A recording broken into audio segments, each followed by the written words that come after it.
you don't really have that much. Yeah, also if you fall behind, if Guma falls behind, Senna is super vulnerable to being put behind, and she's already down in levels because of how the champion works. Too much, but let's get ready to hop into the rib for game number 1. Yeah, absolutely can. And I'm very curious to see how this bottom lane is going to go, because a lot of priority here from the DRX bot lane. They say, okay, well, if we have to deal with Caitlyn Lux, we can't play this lane. But he's got that support.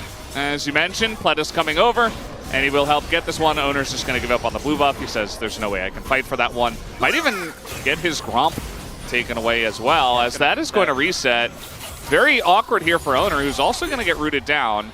Not in danger of dying, as Teddy is not here just yet, but a bit of a skirmish brewing in the T1 jungle right now. As the 3-on-3 comes in, and it's really just a fight over the Gromp. I've never seen such a heavy contest over a Gromp. I've seen the Gromp get kills, so it can be very valuable. But, yeah, it looks like eventually DRX are just going to give up on it. They want to return to lane, and they want to... And so far, I've been nothing but impressed by DRX. Yeah, the timing's so good that Fake is back because, you know, they obviously have a lot of prio bot, they have a lot of prio top, but mid is the one where you're like, you know, we saw Yahoo forced back by Faker, but because of the timing... Obviously, before the changes, when the Aurelion Sol was very popular, he was hitting like 4,000. As I say that about Faker, he's now going to get knocked up, and he will just dash away. Owner goes in, and he's alone. So he realizes, hey, I'm just going to back away.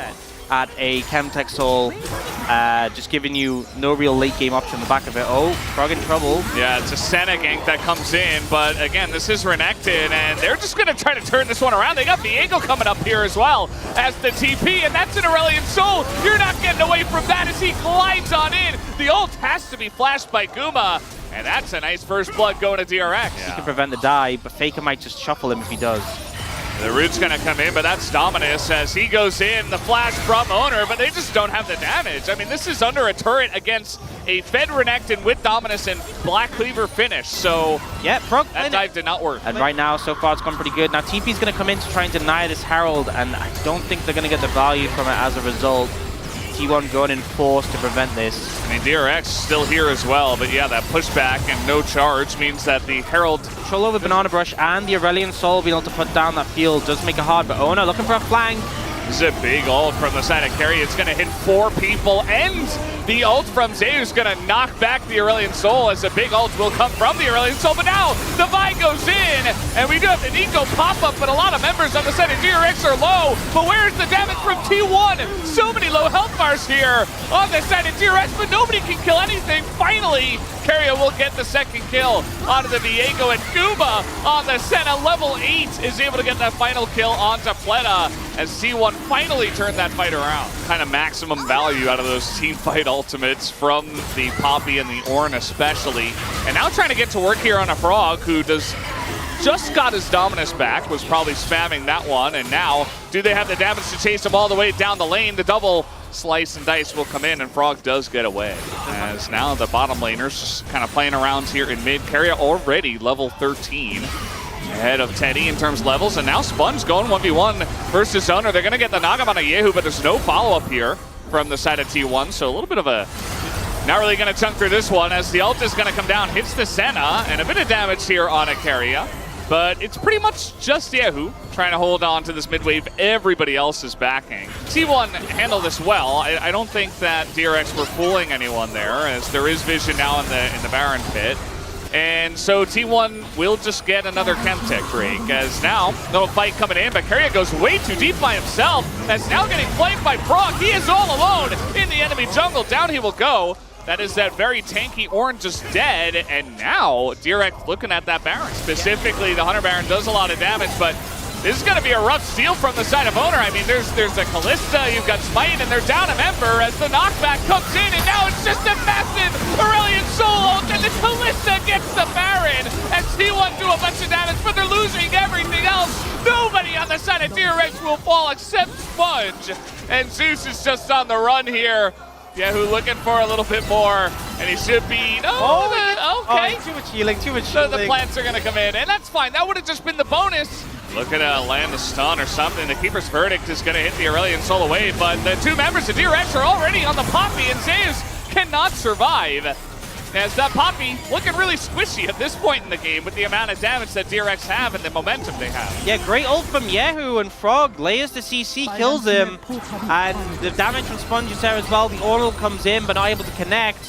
Now T1 are gonna try and find something here on Yehu, but they might be in trouble themselves. Oh, it's a root here on a owner. He's in a ton of trouble. I mean, look at that massive chunk that the Aurelion Soul is at this point, and the Vi alone is obviously going to be taken down. The only gold lead is on the Orn. As Sponge, he's going to get a flash out of the Senna as well. That means that Guma's going to have less survivability on the next Aurelion Soul ult. With just how this game is going so far, T1 set up for the Dragon again. It's only a Chemtech, but DRX not going to let them get this one for free. Yeah, this time around, DRX want to fight for it, as a lot of poke damage is coming out of the Azir. Faker doing a good job of that. But is it going to be effective damage here? As we don't have the empowered ult, and a lot of damage does go into the Dragon, as T1 will take it down. DRX, and now just kind of chasing T1 through their own jungle. They want to push and get some mid-prio here and maybe take down another turret, but now Peria gonna throw his ult as the flank is coming in. Sponge in a really rough spot, as now the ult from the Poppy's gonna knock him away. Yehu's all alone on the top side of this one, as these fights have been so messy. Pleta, a massive ult as Faker in a lot of trouble, has to flash away. Keria going in by himself. He's got Guma on the backside. Yehu's gonna go down by himself. Keria is so tanky, but does eventually go down to the human nexus that is Teddy.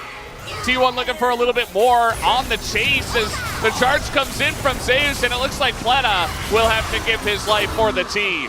T1 managed to find that engage, and that's the danger against this composition. Oh, Teddy! The flash comes in. That's a shutdown for the Vi, and importantly, Yehu is TPing in. They can contest this.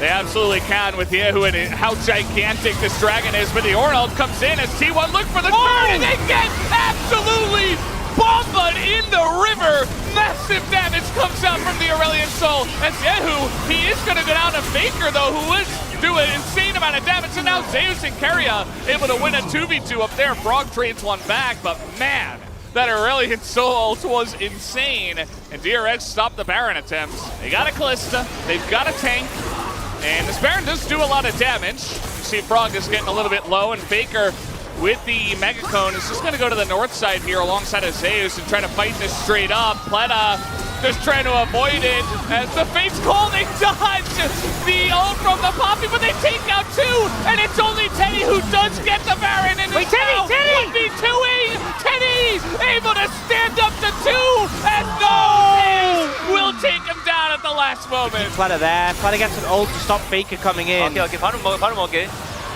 I'll get Baron, he says.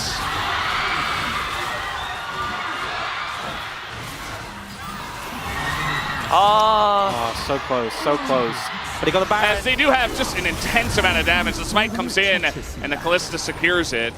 And T1 say, well, you get it. We'll try to get mid-prio. Frog in a lot of trouble, goes for the Dominus, is going to get swept in the team, and Frog is just so tanky, though, as the rest of the DRX is coming on over. They want to take the fight. Owner is in a lot of trouble, but the Yehu ult doesn't do that much damage, and down will go the Renekton. And now Yehu's on the run. Pleta's on the other side of the fight, as here comes Faker once again, looking for more. But the peel comes in from Sponge to help out Teddy. Nobody can get onto this Callista, as they're trying to lock the soldiers forward.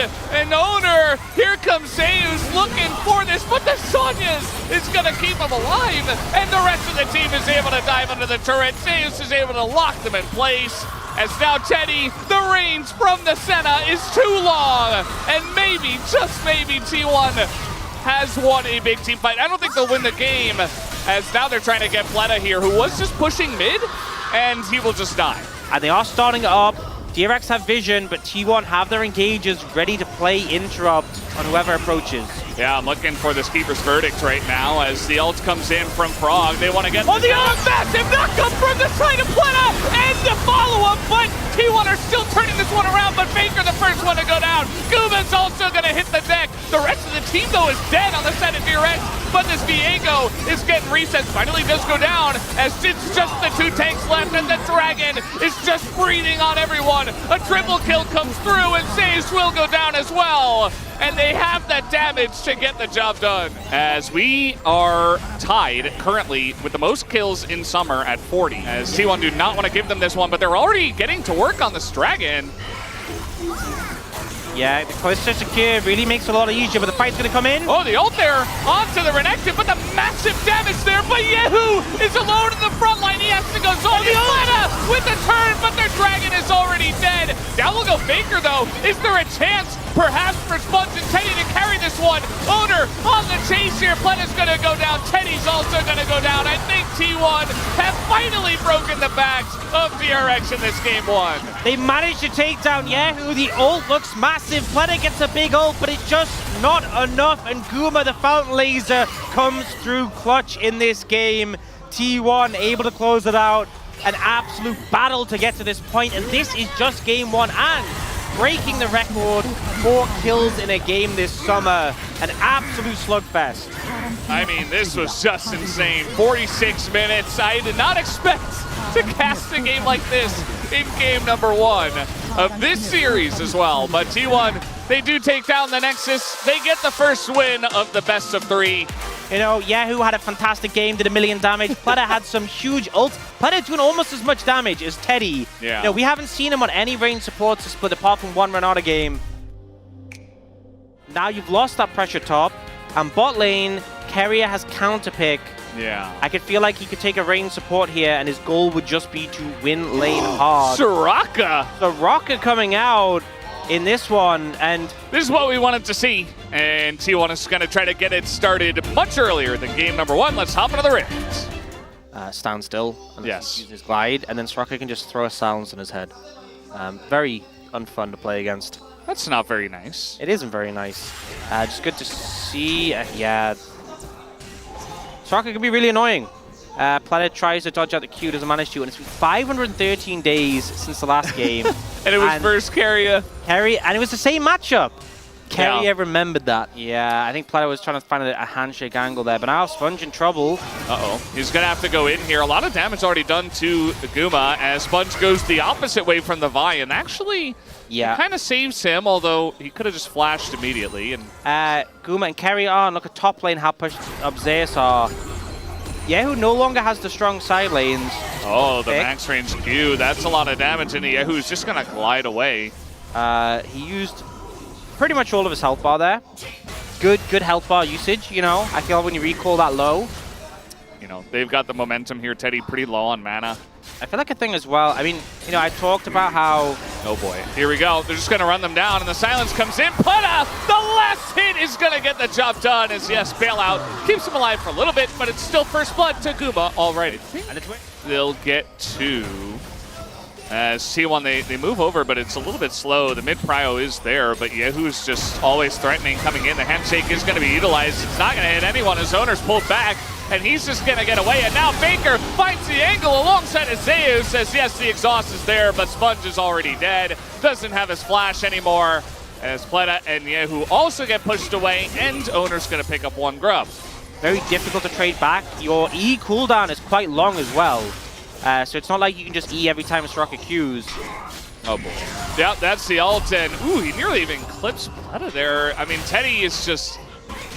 There is a TP though, as Jonas Strong is pointing out here. Let's see if T1 can get away from this one, as that is Yehu. They've got their own TP from Faker. As, yeah, the ult's going to be used by Yehu, but now he's just flashing and dashing away. I mean, that doesn't really do much in the trade of TPs. I'm actually really glad that Faker TP'd, because in this game. Yehu's in a bit of trouble. The Vi is finally going to use her ult, and the silence comes down so you don't get a dash away. You talked about how valuable that is into the Aurelion Soul, and we see it on display already. 13 minutes into the game. Yep, and this is the punishment for using that flash in the bot lane, and Teddy is 1v1 against Guma now. He's going to try to go for the 1v1 here. I'm not sure exactly why. Look at the difference in plates. I mean, it's 10 plates to 0. And the laning phase dominance from T1 has really left its mark on this game number 2. It's not going to look anything like game 1 unless DRX get a massive turnaround. But they're going into Guma, who is a one-man army, and he has the rest of his team with him, as now gonna get the handshake on here, the engage Renata, but the massive cannon ult on top of everybody, and yes, the exhaust will help out. Down will go the cannon, down will go Zeus, but the rest of the team looking to follow up here. They're not quite able to, though. A lot of health bars are low, as here comes Faker, the sweep gets nobody. And using the full force of that team to try and defend it. Uh-oh. just gonna face check into the Xinjiao. Now it is a Azir, and he is gonna dash away, but now we got the ult on top of him as well. He's gonna get the knock up on the Faker. Here come the heals from the Soraka, and the redemption to keep him alive! It's just not fair, as Faker, his side lane shenanigans are only empowered by the power of Soraka. You get chunked down so much, but Uh-oh, here's the kill! But he does have exhaust, and it is Cassante. Look at Zeus, he's trying to help. The cleanse comes in. Guma has to flash away, and he's still gonna get the execute. Jesus! And that's the kill. Now, they do have TP here available on Zeus. I don't know if they can really commit to this DRX, as now the TP comes in. they've got to do it, they've got to do it. It is a little bit late, but Owner's in the pit. He's ulting out of the backline. Sponge is dead. Oh no, it's disaster for DRX. It's an easy smite for T1. And this will be pretty much the end of the game, as massive amounts of golds went to the Draven. The Baron's going to go to the hands of T1, and they're already even pushing mid, as Owner's just going to chase Pleta and keep him off the map. Zeus says, I want a piece of the action as well, and Owner will pick up the kill. T1 running away with this game. All right, let's see it. Come on, Guma. I think ideally Teddy. Zeus is just going to press his buttons. He's just flashing on them, and they're all dead. It's another execute to come in. And yeah, that was an auto as well onto the Xinjiao. Other stuff is happening, but I'm just watching the Draven one-shot people. As, yeah. Oh, are we going to see how much damage it does? Because he killed Pleta, but he was on HP. Oh, there's Teddy. Run to him, Guma, run to him. That's surely one auto. You're like, nah, it's not worth it. The thing is, he has a decent amount of crit, but if he doesn't crit as well, it's not the same. Teddy's like, oh, I'll just stop the wave. Wait, they already have a wave. And, well, guys, this game is over. I'm sorry that game number 2 is not nearly as fun as game 1. But T1 really bopped them over the head. Oh, that's a Cassante. Yeah, that's a Cassante. He's nearly dead. Just 3-4 autos down to that health as, yeah, Owner might go down here. The Nexus is very low as are they going to hit the Nexus? Okay, they finally do. And that'll be the end of game 2. T1 take the 2-0 tonight. He did, and I love how at the ending fight, he was like, you know what? They don't have flash. I'm just going to flash under the turret and ult them. He didn't have Zhonya's, didn't matter. He did his damage. Thank you very much, guys. This is here for the POG interview translation, joined by Zeus and Gumayushi on the side of T1. Congratulations! Zeus, with the consecutive victory, you guys are back on momentum. How do you feel? Yeah, being able to get our consecutive victory after a long time, I feel like it feels also like it's been such a long time since we got a clean 2-0, so it feels great. And Gumayushi, you finally got your first POG. How do you feel? To be honest, I thought I was gonna get POG in game 1, but I didn't get it, so I told myself maybe today's not my day for the POG, but being able to get POG in the second game and being able to win is very great. And Zeus, there were moments of struggle, but you've shown T1's true powers again with a decisive victory. So what changes did the team go through? I feel like we faltered before many times, and I believe that we are very capable and we know how to get back on our feet. So I think our mindset is that, no matter how many times we may slip, we can always get back on our feet. So I think that's how we were able to win. And so how did you manage to uplift the team spirit, Gumayushi? Honestly, I haven't personally had a lot of energy myself, so I didn't try to uplift the team on my own, but I think we were always trying to communicate as a team, and we had really healthy discussions as a whole team to try to get back and get ourselves back in the game. And Zeus, in game 1, the draft seemed to align well with T1's style and preferences, so can you walk us through the draft? I think for me personally, I just really try to focus on the team fight, and I try to CS as well, and just try to scale. And this summer, Top Poppy hasn't won a single game, but you took Poppy as the R5 pick. So what was the reason behind this pick? I think Poppy is a really good late game champion, and just because the enemy had a lot of champions that actually struggle against Poppy, I think that's really the main reason we ended up taking Poppy in the end. So let's take a look at this next highlight. You knocked Renekton out with ult and zoned out Viego. So what was your read on the team fight? You know, I actually ulted the Aurelion Soul before, and he just flew back in. So I told myself, let's just use my ult on the Renekton. And I think, you know, it was just so chaotic that I really wanted to hit my ult on the right target, but it was really confusing at times. And Kumayoshi, in game 2, we got a Draven along with Soraka after 513 days. So how did you come up with this pick? I didn't realize that it took so long for Soraka to come back. But I feel like Draven and Soraka is such a... It's actually such a classic duo comp, so I think that's why we went with these picks today. And like the Caitlyn Lux last time, you guys seem to draft around bot prio, so what was the concept of today's bot lane picks? I think we just pick whatever we need with our comp. And I just knew that Draven has a good matchup against Kalista. Yeah, Draven's presence was overwhelming this game. And this champion actually can struggle in the late game, but you were able to scale from the start. So walk us through how you pulled this off. First of all, just getting the solo kill in the laning phase actually gives you a lot of edge, and it actually lets you snowball really well. So just because I was able to play so well early game, actually just paid off. So let's take a look at this next highlight with the insane execute damage by Draven. And you were dragged by K'Sante, but you calmly dealt damage. How did you calculate the damage so perfectly? Honestly, I was not calm. I got flustered because K'Sante is so strong. But just because I had so many stacks with my ult, I just told myself I will kill him with my ult stacks in the end. So next Wednesday, you will face D plus Kia. What is your resolution, Zeus? You know, D plus Kia has been playing so well lately, and I think they're a great team. And I want to make sure that we are prepared with just as strong performance. And I think we have a pretty rough schedule next week, so we will make sure that we are ready.